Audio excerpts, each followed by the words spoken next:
the true prophets speak truth when it's really, really hard and they know they're going to get persecuted for it. And those are the times that's like makes true prophets. So that's times I think that we really fulfill our office. It's not just saying that we believe in the gospel. Well, it's like, okay, well, no one's really, backhanding you for that, or no one's burned down your churches for that. It's deeper than that. It's when the society wants to tear down the nuclear family, and then we say, no, we don't stand for that. And that's when they start tearing down churches.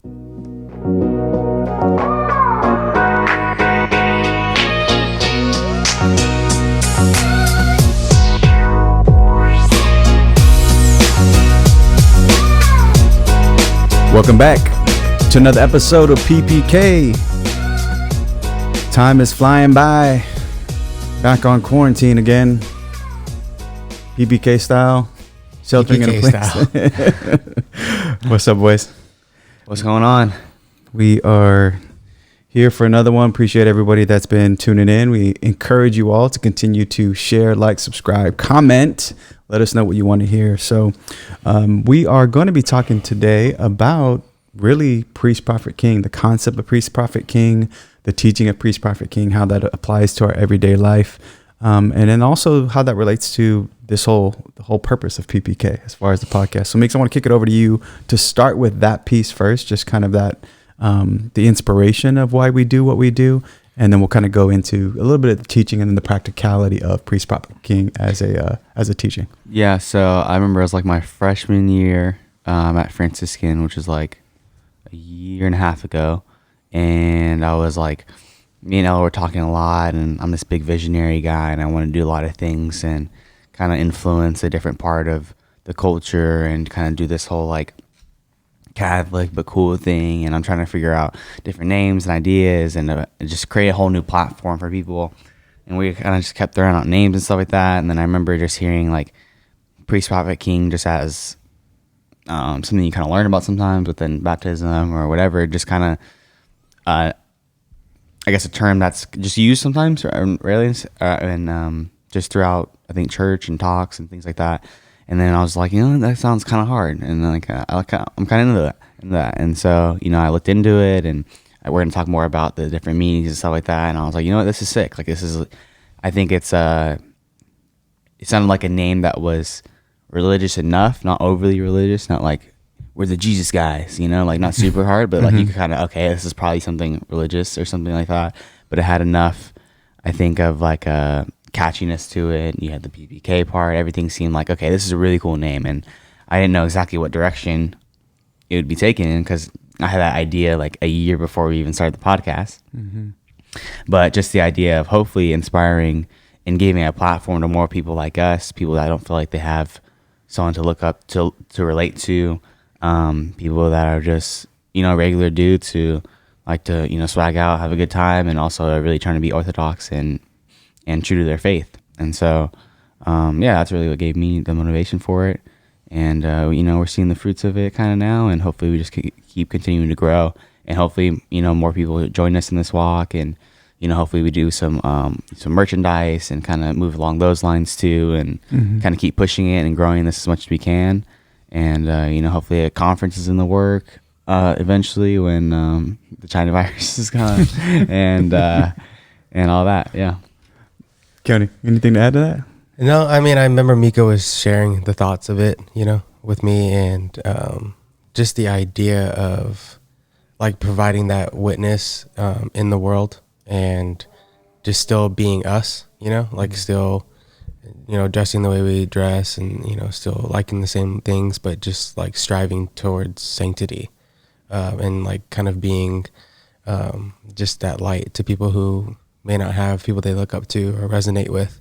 And then just a community that we could like start to foster, that we can like incorporate, whether through social media or in our hometown, things like that. So, I think it's been about a year that we've been kind of, or a year and a half that we've been kind of plotting it. And now like you said, we're finally seeing the fruits of it slowly start to germinate.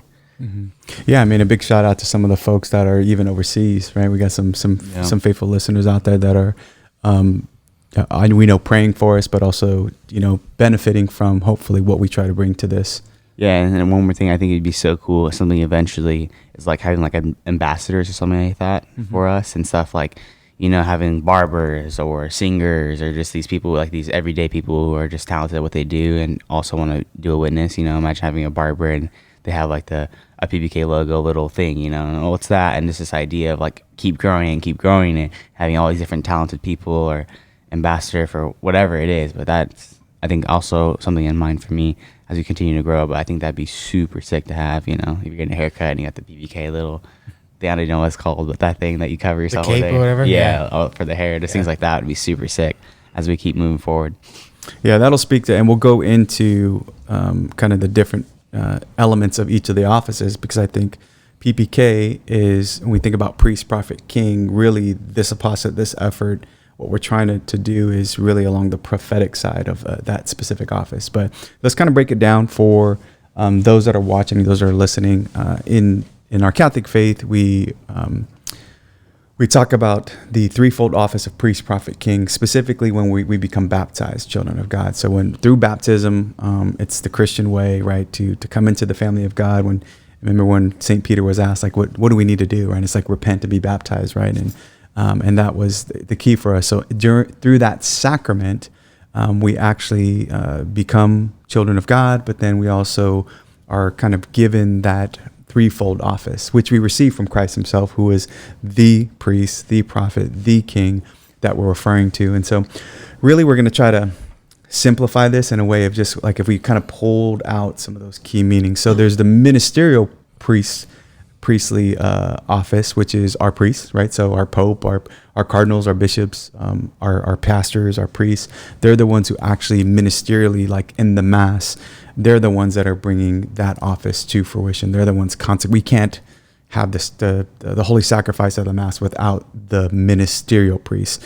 Now we are all the common priests, which we have partaken, getting our call in Christ's own priesthood. And so there was two elements I wanted to bring, and we'll kind of touch, so we could talk about this for a whole week, but really to kind of distill this in this episode. But I was thinking about the two elements of us as priests in our everyday life, and obviously in our state and our vocation, is the concept of offering and of sacrifice, right? So we know as faithful Catholics that the priest is the one who makes the actual, it's obviously Jesus making the sacrifice. So let's make sure that we understand that, right? Jesus is the one, he's the offering, he's the sacrifice, but the priest is the in persona Christi, in the person of Christ. He's the one at the mass specifically making that offering on our behalf, just like you had in the Old Testament, right?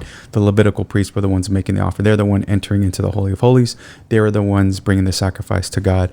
So that is kind of when I wanted to focus on those two things of us in our everyday life. How do we, as the common priests of the faithful, bring offer and sacrifice to reality in our everyday life?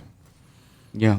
I was just going to say, like, we've talked about this in a few episodes, but in my daily life, like every day should be an offering, and you should have some sort of sacrifice that you're offering up. Mm-hmm. And it could be for your own self-mortification, but it also can be on behalf of your brothers and sisters in Christ, So just read the lives of the saints and church teaching, and, there's power in suffering and in sacrifice, and you can offer that on behalf of others. And it's not that we have any power in it, that I'm, casting a spell and helping out my brothers and sisters, but that God uses it in his great mercy to help others. So I think in the day-to-day, you should be, through your prayer, offering something up, whether that be like, not having that second cup of coffee, something very simple, or taking a cold shower, which is it's a little harder, but little things that you can be offering up as a sacrifice. And especially when we're going to mass in the place of worship, Bishop Barron talks about the idea of right worship orients us rightly, and it cultivates a culture of life. And wrong worship is essentially sin. It's what are we praising? We're praising the wrong things. And so in order to worship rightly is to offer the sacrifice. And so we think about mass and participating. Yes, the final and end all sacrifice is Jesus, but we're called to offer our own little sacrifice and participate on the altar. We're bringing our brokenness. we're bringing our whatever we're struggling with, we're bringing our hurts and our prayer intentions on the altar to God, and then just letting Him handle that.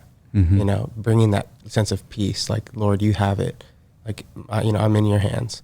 So that can be, you know, obviously in the mass, but in the day to day, it's constantly, Lord, this is what I have for you today. Just use it out of your mercy. Yeah, and I think I forgot who said it, but I know someone said, like, the tragedy of the world is not that they're suffering, but it's suffering that goes wasted. Like, the biggest tragedy in the world. Archbishop. Yeah, so it's just wasted suffering. And I think that's a practicality that we can take away from this priestly office, is that, like, life, I think, is so, as you know, I think about it. Sometimes I'm meditating or whatever, I'm in prayer. I think about how empty it is when it's just this whole self-fulfilling process of, like, how can I make sure I'm good, or what am I doing in order to please myself, or is this food good enough for me, or just this whole chasing. I guess I don't even want to say pleasures, but just like trying to fulfill yourself constantly. It just gets exhausting, and you're never going to be able to do it. Not in a sense of like. I'm not even trying to make like an impure or a lustful or all those kind of things. But the reality is, like, when you're just focused on yourself so inwardly every day of like, okay, how am I going to make this day good for me? Or how am I going to make, like, it just becomes miserable, and everything takes you off easier and all these things, you know, and it's instead of, it's like, you know what, things are good. Like, I don't need to feel offended right now that something didn't work out my way right now, or I don't need to be pissed off because this guy cut me off, or in the traffic. Cause you know, when you get caught up in that mind of like, this day is here to serve me, then everything that crosses you is going to piss you off and take you off course. And I think the suffering, the part that makes suffering so much better in our daily lives is saying, like, I'm offering this day for you, God, to understand, like, this is for me to get closer. Every time that someone does take me off, every time something does happen that's bad, it's more of like okay, I get, like, this is a part of me that can give it up, and you keep moving forward. And it's not like an attack on you, but almost like this is me taking that and offering it up kind of thing. And that's when life becomes more fulfilling, is like this idea, like, okay, that, you know what, this happened, things could be worse, we're good, we're gonna move on, we're just gonna take that, we're gonna roll with it, we're gonna roll with the punches. But when it's like, this day's here to serve me, everything's just like, oh my God, are you kidding me? And just everything just keeps piling on, and it just becomes kind of miserable. And so, yeah, I think one of the, and I know we've quoted this before in previous episodes, like one of the great sayings of JP2, and I think it's got him at Spez, where he says, man can't truly find himself until he makes a sincere gift of himself. And that kind of brings to light that idea of sacrifice. And so it's really connecting the two. So for me to kind of talk about it in my everyday life, one, in the context of Mass, is, you know, instead of us just being pew potatoes and going in there completely being indifferent and disengaged, at the point of which that offering is, we're supposed to be uniting our own sacrifice, our own offering, as we talked about in Mass protest, right then and there with the priest. We can't add anything to it in the sense of what he's doing, because he's the person in the person of Christ that's actually making that offering. But we definitely, from a prayerful perspective, a willful and intellectual perspective, making an offering and our own sacrifice, lifting that up to God and giving it into worship. Now, in the everyday context of life, this idea of self-denial, right? That sacrifice of saying, what you just stated, Miko, is really, life's not about me. Life's not about going after what I want. It doesn't take away from your goals and your personal aspirations, professional aspirations. But in reality, when we think about the sacraments, we were prepping in the show. It's like we're talking about, it's about sanctification. So our own personal sanctification and sanctification of others and the world, right? Like, we're supposed to be a living witness to, and we're going to talk about that in the next one as far as prophetic, right? But that's the whole point, is that we're supposed to be sanctifying everything that comes across our path. And we're not going to do that when we're sitting there turning in on ourselves and saying, how can I be more comfortable? How can I be more satisfied? How can I be more, experience more pleasure, whatever it may be? It's less about me and it's more about God and others. And I think that's when you start to see that the priestly vocation. Now, in the context of my own life, being the father of this home, I'm the priest of the home, right? And so a lot of it is, challenging, especially the men out there, right, is to not abdicate that responsibility as priests of your home. Like, when I think about the practical side of it, too many priests of the home they're absent, right? They're not taking that responsibility seriously. They're not, casting the evil spirits from their home. They're not blessing their wife and their children. They're not leading people in prayer. They're not leading their family in sanctity. They're not teaching them how to pray before meals. They're not teaching them about our faith. And so, to me, that's the practical aspect of it, is that we were given this priestly office through our sacrament of baptism that is rooted in Christ, and that we're called to be Christ-like in that priestly vocation. And we need to be able to do that as especially as men. Yeah. Anything to add on the priestly side? Just like a call out to all those listeners, like just practically, I would encourage you as priest, prophet, king, those that are baptized, to offer something up every day. And it can be like the simplest thing. Like, I offer up, a little bit less of my breakfast today. I'm not going to eat as much as I usually do for a good day at work, or that I may be able to be receptive to the Holy Spirit. Like, anything that you're doing throughout the day, start to invite God into it and start to offer it up for something. Your intentions, your family's intentions, start to invite him in, because he's always knocking, but we're usually so caught up in our schedule and our plan that we miss so many opportunities. And that's where the priest, prophet, king, especially the priest, comes in, is where we're inviting him in, we're offering that sacrifice in order to give him right praise. Anything else, Mix? Good. All right, so let's go into the prophetic office, and I think this is where PPK comes in, right?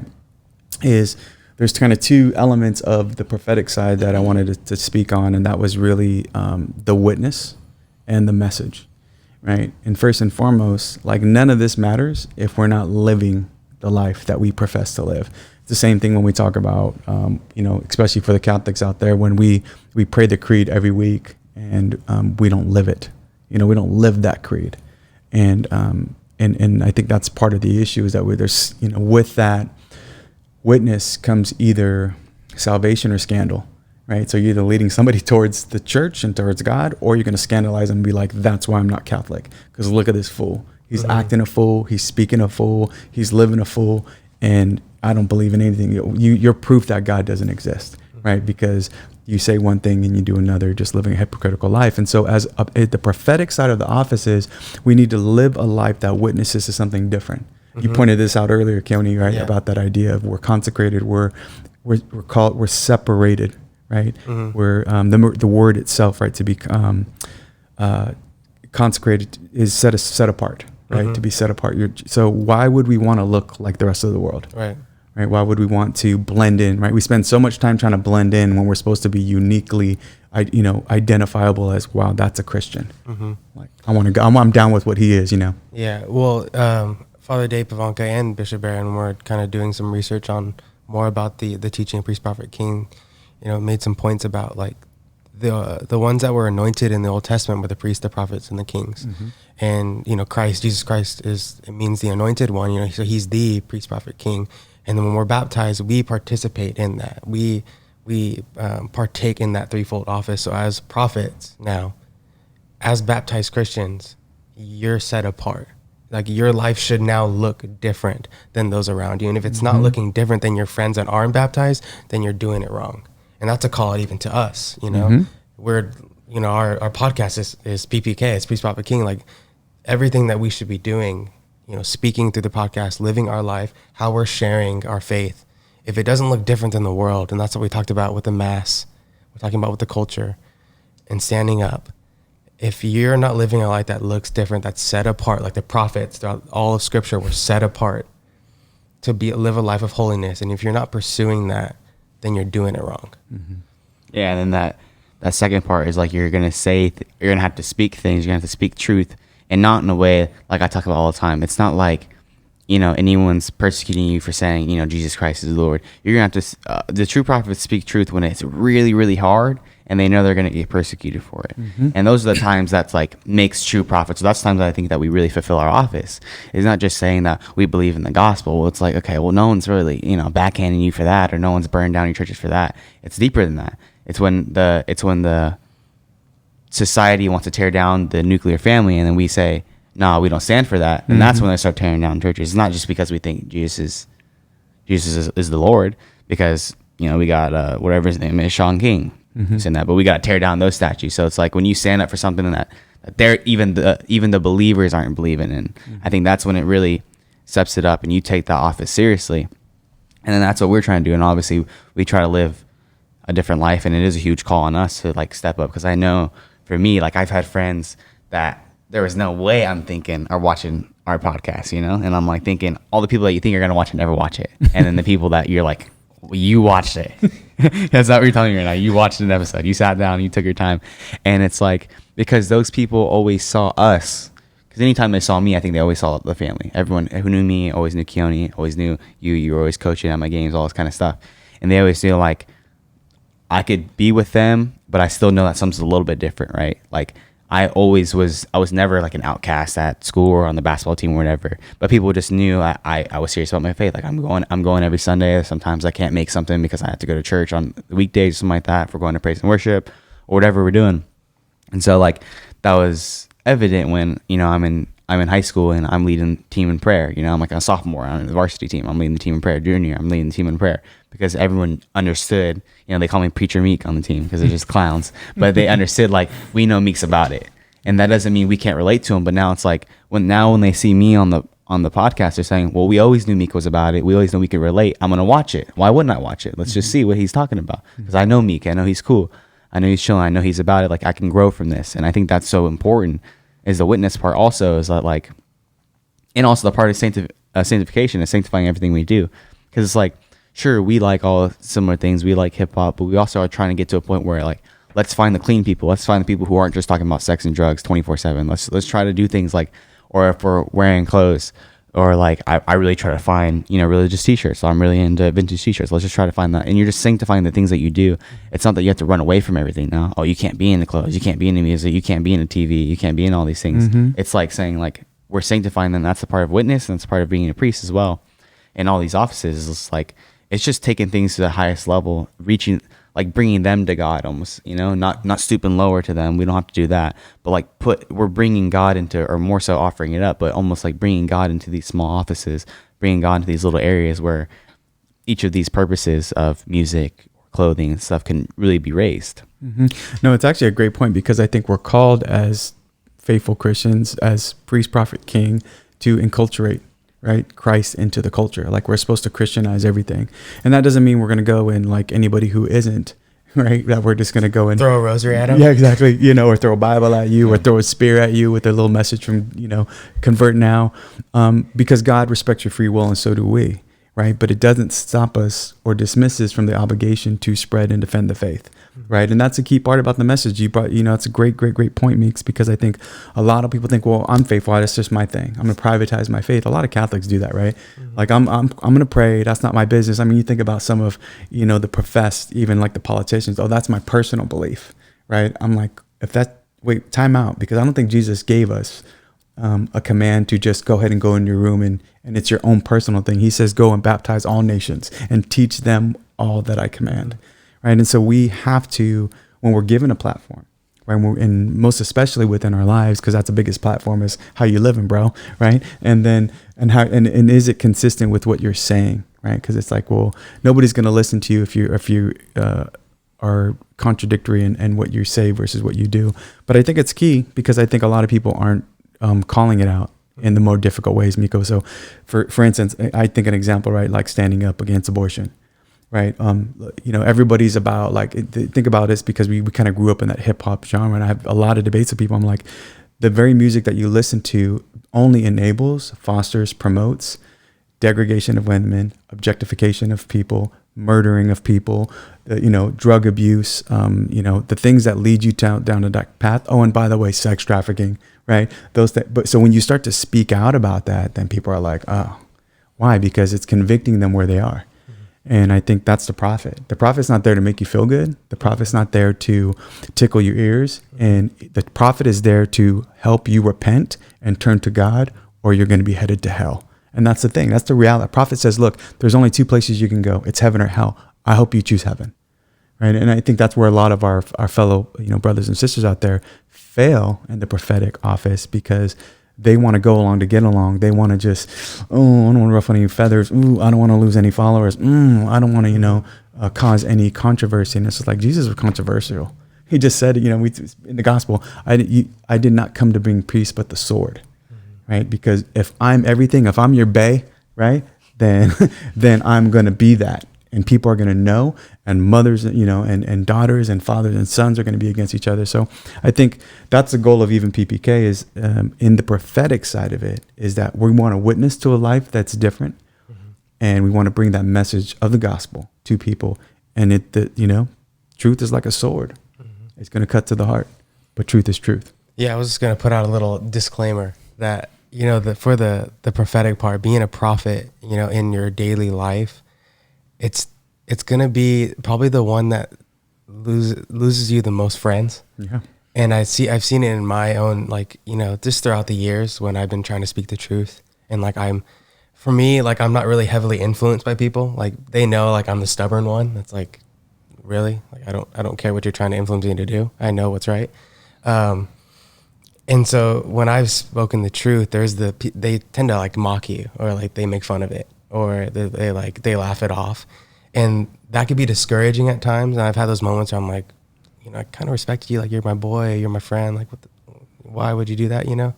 But then whenever they need, they're in that point where they're facing some sort of brokenness or suffering, or they have a question about faith, or they're going through something, I can be that person that they turn to. Mm-hmm. I get people who reach out to me because it's I may have made fun of some things because you don't like to do this and that, but I know when I need something, I can turn to you, because me saying I'm cool, I'm chill, but I'm about it. And whether they are hanging out with me every day or not, they know that they can turn to someone for truth. And that's just the call we have to accept. We're not going to be the most popular maybe, but at the end of the day, people will know us by the truth that we spoke, by the witness that we provided for the world. Mm-hmm. Yeah, and just real quick, in that practical way, I think it's just about speaking truth and looking for dialogue in which you can bring that about, I guess, bring about truth. And just if you're talking with somebody, don't be afraid to say hey, here's what I think. I think this is a lot sketchier than you think. I think there's things are deeper than this. It's more complex, or whatever it is. And that's the way that we live that out every day, is saying having those conversations with your friends and these people. And sometimes it might be a little bit harder, or just as casual as you can be, at least bring up nah, I don't think that's right, though. At the same time, I think there's something else that we can talk about. I think there's a different point of view that we can look at, and we can respectfully disagree. But I think that's the part of the prophet that's super hard, because I know I'm a very non-confrontational human being. If someone gave me the wrong food at a restaurant, I'm just eating it. Okay, this is that's not what I ordered, but this is even better. Thank you. Or I'm just the most non-confrontational human being of all time. And so I know that gets hard for me, but I think that's the way to live it out, is saying in those moments when you have some one-on-one time, or a little bit more, chill time with some of your friends or something like that, where you can kind of just have those real discussions and say I think some of this is wrong. I remember having a conversation at work, and I was talking about pornography and how wrong I thought it was, and I'm sure it was made them super uncomfortable. But for some reason, I felt like I needed to share this is horrible. We got to fix this. I think we were talking about something along those lines, and I was just saying yeah, dude, this thing's ruining all of us, and kind of that kind of idea. And I'm sure they were oh, okay, I don't know if this is what I want to talk about at work, but at least I know. Make the white mocha. Yeah, bro, your shots are dead already. Sorry, it's a barista talk. You guys understand, but just that idea of trying to bring it as much as you can in those little ways that people can be maybe in sometime randomly next year, something like that, their grandma dies, and they'll end up hitting me up hey, me, can you pray for my grandma or whatever? And you're just okay, yeah. And so, same thing Kenny was talking about, but in that practical way, bring those truths up to your friends, to those people that you really care about, because if you did care about them, you would bring them the truth. Mm-hmm. Yeah, it's good. Just a real quick side note on that. I just, recently with, I have a coworker of mine who, was part of a certain faith and just kind of fell away from certain things. And I know his wife is, going through, some serious, cancer stuff, right? And literally jump on a call, and I'll be hey bro, do you mind giving me your wife's name? Because I've been praying for her. I just want to continue to pray for her by name. That'd be awesome. And it's those little moments where that's a prophet being a witness and giving a message. You may not even believe in God, but I do. And I'm going to pray for your wife. And it just shows the power. And now we're starting to have some conversations hey, if he goes, I know you're really religious, may I ask what your religion is? And I'm I'm Catholic, bro. You don't have to apologize or feel weird about it. I'm Catholic 100%. And he goes, well, I'd like to kind of have a little bit of a talk of that, because I'm always searching for truth. I just haven't found it yet, right? And so then that's, Say less. yeah, say less. Don't, hey, you don't got to tell me twice. So like, it's those moments of not just being the one that speaks truth into, which it is, speaking truth into the darkness, into the error, but also those moments of just being a witness to other people. Like, just hearing that, like, hey, bro, I know you're suffering. I'm there with you, right? I'm going to offer it up. You may not believe in God, and that's not even my business necessarily, but I do. And I'm going to be praying for you, praying for your wife, praying for your kids, praying for that situation, praying for that test, praying for whatever. And I think that's also part of the prophet, is that you're bringing the message of Christ and the reality of God into people who would never encounter that. And I think that's part of the call as a prophet. So the last part of priest, prophet, king, obviously is king, right? We get our own kingship from Jesus Christ, who is king. Shout out to Kanye, right? Jesus is king. Yeah, fact, right?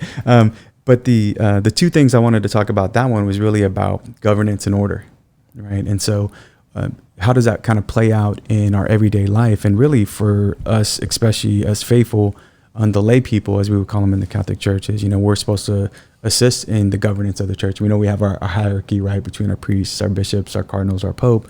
But even as we get involved in different ministries in the church, maybe we're on the pastoral council, the finance council, maybe we're helping guide our pastors. Hey, we should try doing this. We need to start. I started a men's group at my parish, right? And said, hey, we need to do a men's group. We don't got anything going on for the men. And so that's allowing us to govern and then holding them accountable and holding each other accountable, right? So that's a key thing. And then bringing order, right? I mean, talk about the concept of order in today's world, right? We're just and we're in chaos.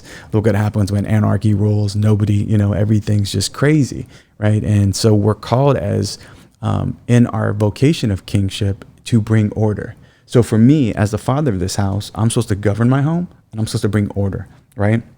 You guys actually rely on. I mean, obviously, you guys are grown men now, but especially as younger children who can't necessarily be independent of me and mom, I need to bring order into your life so that your life isn't chaos every day, right? That I need to be able to say, we wake up at this time, you don't have to worry about food.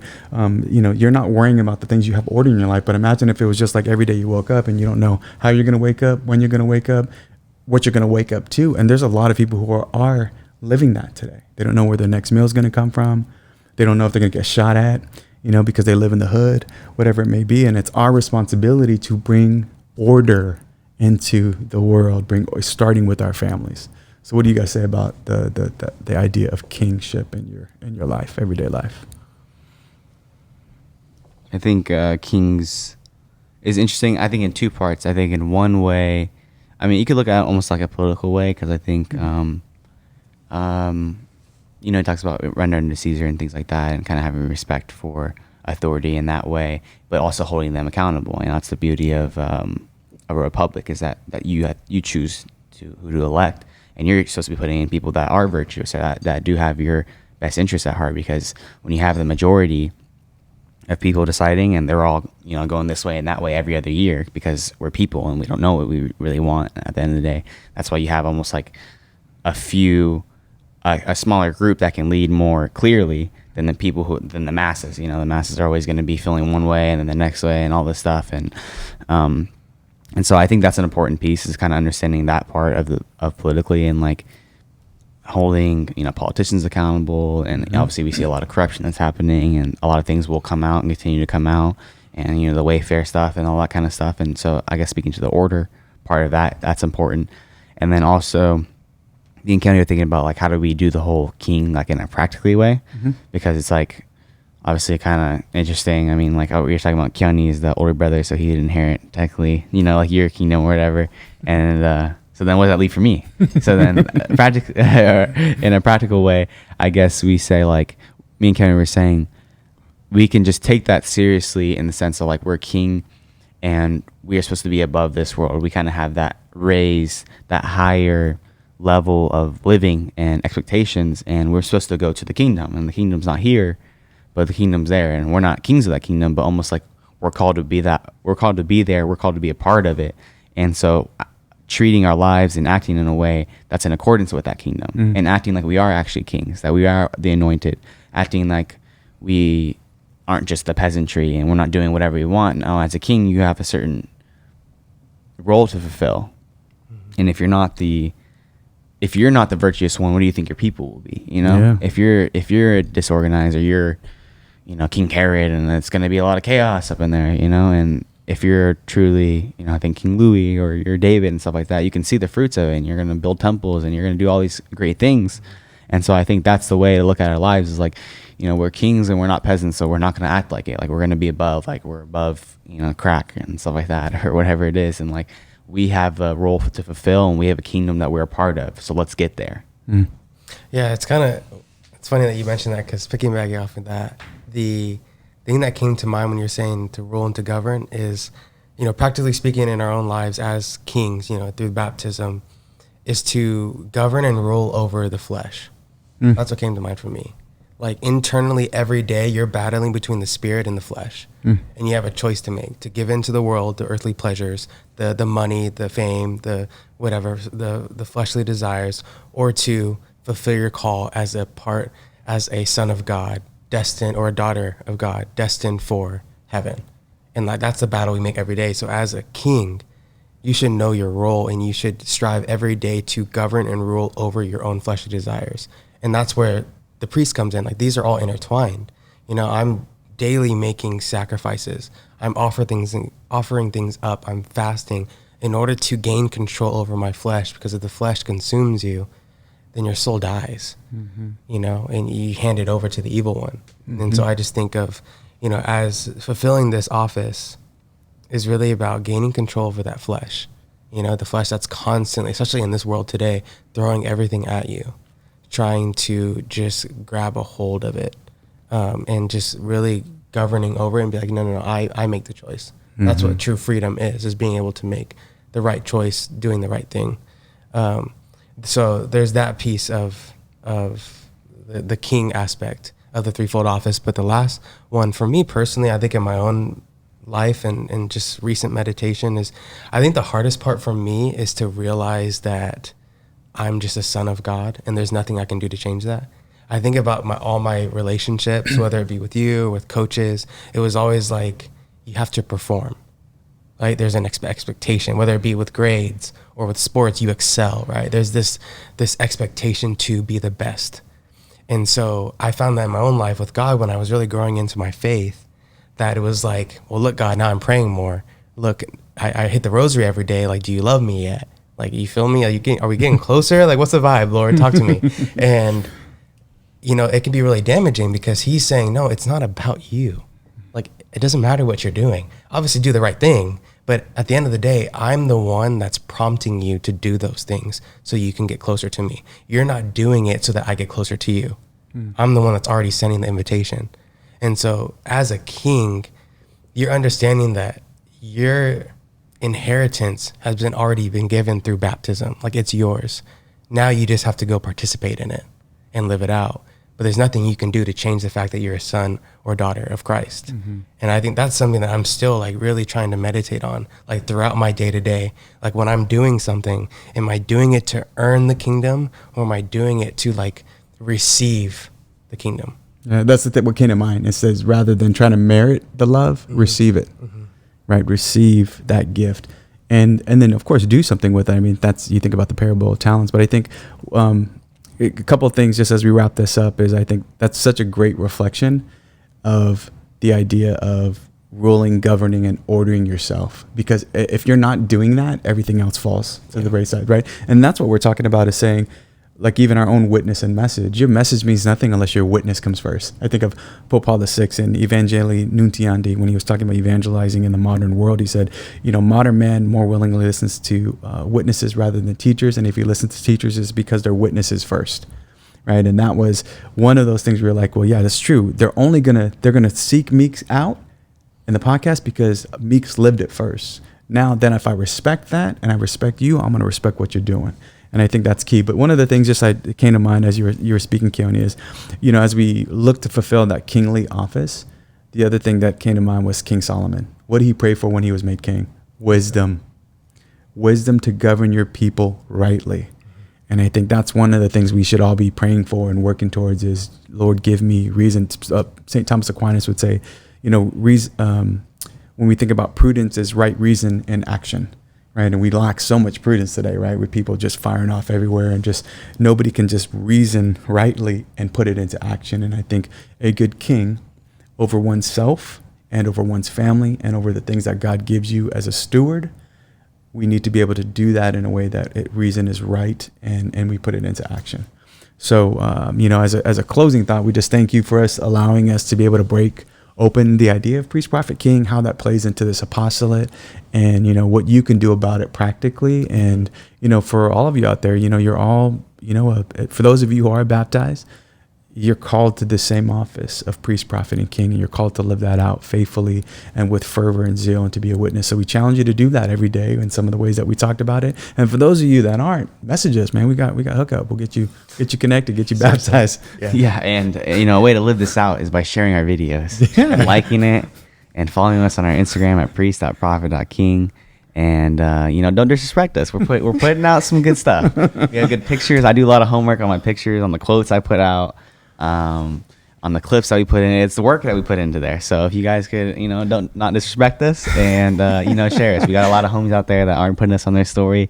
We need that. We need all of that. Yeah, put us on your story. We need you to rate us, right? Review us on iTunes or whatever platform you're listening on. Like the video. Don't just watch the video. Like the video. Share the video. Share it to your homies. Well, because we're gonna be up there one day, so then you guys will really be sharing it at that point. So, so if you could just do us a solid, right, and then just hook us up. Make sure that you're subscribing. Yeah, we just passed 6 months, so comment, and subscribe for another 6 months after this. Keep it going. Keep it going. Most importantly, keep your prayer going for us and our apostolate. We'll keep praying for you. And until next time, get holy or die trying.